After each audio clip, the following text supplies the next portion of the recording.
Many Republican Party officials woke up Wednesday morning wondering if anything could have been done to stop Donald Trump from becoming their nominee. Now, this is the image that haunts the dreams of top officials of the Cruz campaign, a Cruz Rubio ticket, what might have been. And let me explain why this was to them more than just a dream. Campaign official sources close to Cruz now tell me that Cruz wanted Rubio to be his VP. They even poll tested a Cruz Rubio ticket in 5 states, including Illinois, Arizona, Wisconsin. The result, according to sources close to Cruz, blowout, the source said. Cruz Rubio 65%, Trump 35%. Emissaries were sent to feel it out, but Rubio never expressed any interest at all. Joining me now to talk about this and everything else, House Democratic Caucus Chair Javier Becerra, a Hillary Clinton supporter, former Arizona Governor Jan Brewer, who backs Donald Trump, CNN political commentator Amanda Carpenter, who worked for Ted Cruz, and Nina Turner, who supports Bernie Sanders. Amanda, let me start with you. A source familiar with Marco Rubio's thinking tells me, first of all, there was never any concrete offer. But second of all, some of his misgivings included the fact that, A, he thought that 2 senators from Washington, D.C. teaming up to go after Trump would only feed into Trump's outsider narrative. And B, that he thought that the nominee really should be able to pick who he thinks is going to be a running mate that will help them win in November and not be stuck with somebody picked in the midst of a heated campaign battle in the primaries. Do you think it could have worked, though? Yeah, I do think it would have worked. I mean, I talked to a lot of people during that time in the run-up to Florida, and there was a lot of excitement for this idea. It would have unified the party. It would have presented a clear alternative to Donald Trump with the Republicans, conservatives, establishment, both wings of the party coming together. It was really a missed opportunity, and there's a lot of frustration. There's people who believe that Rubio thought it was more important to preserve his 2020 option than helping the Republican Party win in 2016 and stop Trump, and I think that's something he's going to have to answer for. Governor Brewer, obviously a lot of woulda, coulda, shouldas going on right now, but what do you think? Could that, I mean, one of the states they tested was Arizona, and they say that in these polls, Cruz Rubio as a ticket could have defeated Donald Trump. Obviously, Donald Trump did quite well in Arizona. He did. He won overwhelmingly, and we're very, very proud of that record. You know, Rubio is a great guy. Ted Cruz is a great guy. We had a huge bench of great candidates. But I think the public has spoken very clearly and loudly that they want somebody that's going to stand up and represent the people. They're angry out there, and they have chosen Donald Trump. In regards to Cruz and Rubio, I don't know if that would have made any difference. And if you want to rely on polls, the polls don't always tell the truth. It's true. Congressman, how big a challenge do you think, assuming that Hillary Clinton is a nominee, how big a challenge do you think Donald Trump will be to her? Well, you have to take everyone seriously, but Donald Trump doesn't seem to take himself seriously. So it's hard as hell. I'm not sure where this is going to go. Talking about a Cruz-Rubio combination is like saying that Broncos didn't win the Super Bowl. That's done. Been there, done that. Let's move forward. It's Trump as the nominee. It'll be Clinton, I believe, as the nominee on the Democratic side. We still have a bit of a race.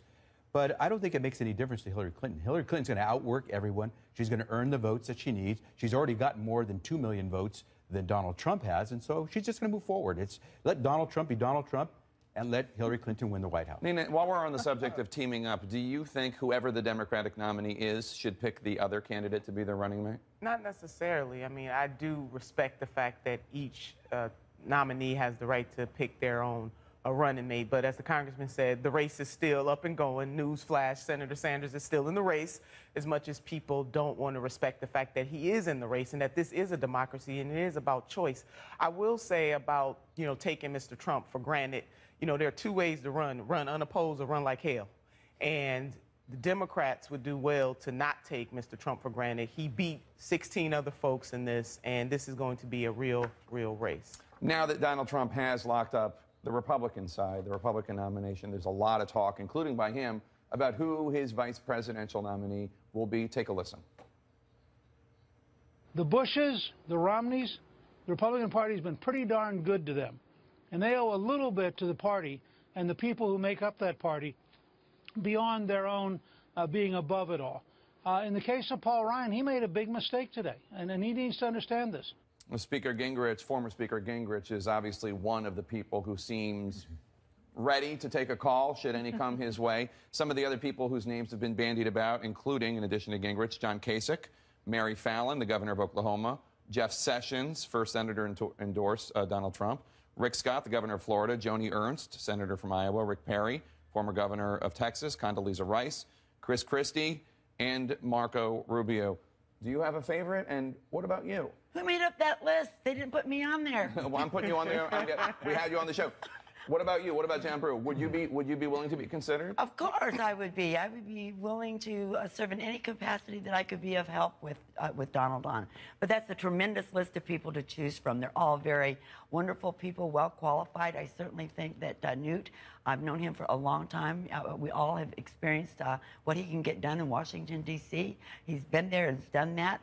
And Marco Rubio would be terrific. Mary Fallon would be terrific. Do you think he needs to pick a woman, given how bad his numbers are with women? I don't necessarily think that you need to pick a woman. You know, this woman thing has gotten way out of control, I believe, and I think it's been driven by the left because they believe that is going to bring them over the end. But I think people, when they sit down to vote, they vote for the very best candidate. They want somebody that's going to represent them. I know you're not a big fan of Mr. Trump, but were he to ask your advice, who do you think he should pick?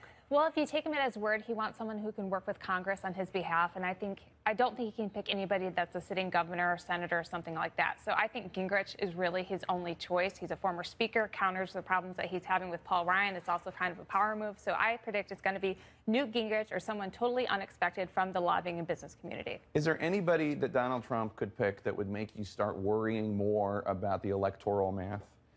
Those that might make me worry have already scratched themselves off the list. Nikki Haley. Others like that, but you've got some folks on the list who've called Donald Trump a con artist. I don't think he's going to pick as a running mate someone who's called him a con artist. It's Marco Rubio you're talking about, yeah. So my sense is that he's going to have to find someone who he's willing to share the stage with, and I don't know if we found who he's willing to share the stage with yet. That's an interesting For point. me, it would be Governor Kasich, Ohio.